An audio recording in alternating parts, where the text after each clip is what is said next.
post-war, with the foundation of the welfare state, with the foundation of the National Health Service, with the foundation of a society in which people were protected and the rise of the trade union movement, everything got better. It never became perfect, but everything got better because we recognized the dignity of the individual and we recognized the rights of the humans in this country. The right to education, the right to healthcare, the right to protections at work against exploitative or even dangerous employers. You were protected at home, at work, at school, in hospitals, and it was a hard-fought battle. A hard-fought battle. But it's never won, you see.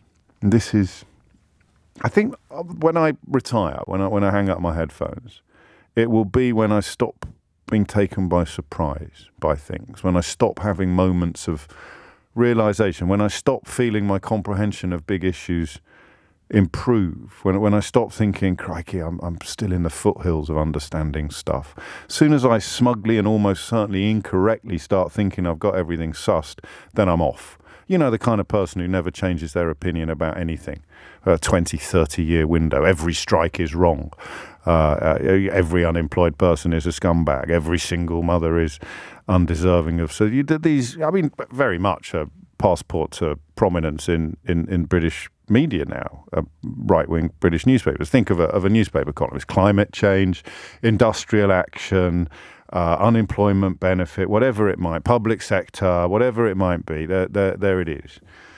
Absolutely written in stone. And no desire to understand anything. I'll hang up my headphones when I stop being taken by surprise by stuff. And the biggest thing to take me by surprise in the last couple of years is that realization that no progress is permanent. No progress is permanent. And that's why I find Mick Lynch a uniquely fascinating character. One of his predecessors at the RMT, Bob Crow, was similarly engaging and compelling and indeed brilliant at arguing. But there's something about Mick Lynch which I think is even more impressive and important, and it's a sort of bedrock of intellectual sophistication. There is, I think, perhaps a more urgent threat to those victories, to those protections, to those rights that is really coming into focus quite fast. Liz Truss essentially boasting about how hard she will work to strip you of your rights. And she is doing so with a fair degree of confidence that you will cheer her for doing it.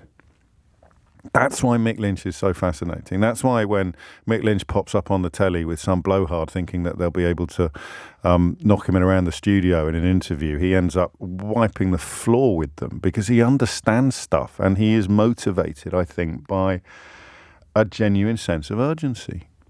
And that sense of urgency for me has grown in the last week when I look at Sunak and Truss embarking upon this bizarre attempt to compete about who can describe the consequences of the last 12 years in the most negative terms.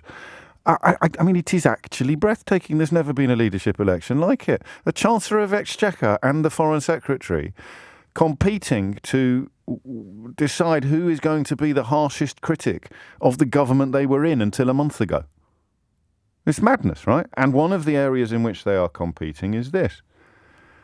Who's going to attack trades unions or workers most viciously? Liz Truss or Rishi Sunak? And Mick Lynch remains one of the only people who is manning the barricades. That's why this is such a fascinating week for me in British politics, and why this industrial action is about much more than railways.